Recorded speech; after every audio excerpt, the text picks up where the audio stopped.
अस्सलाम वालेकुम नाजरीन, मैं हूं इफ्तिखार शामी और आप देख रहे हैं आज की बात। आज की 5 अहम खबरें इफ्तिखार शामी के साथ। बिहार को लव जिहाद के खिलाफ कानून लाना चाहिए, गिरिराज सिंह।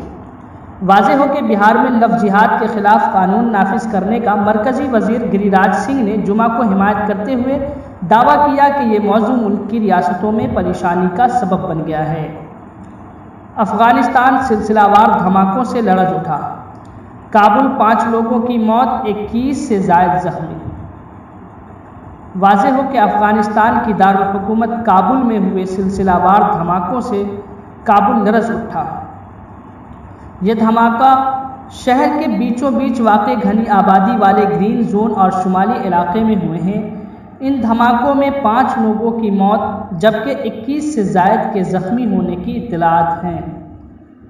कोरोना की तेज़ी से फैलाव की वजह से सीएम योगी का हुक्म, शादियों में 100 से ज़ायद मेहमान ना हो। बीजेपी लीडरान की दूसरे मज़ाहिब में शादी लव जिहाद है या नहीं, भूपेश बघेल का तीखा सवाल।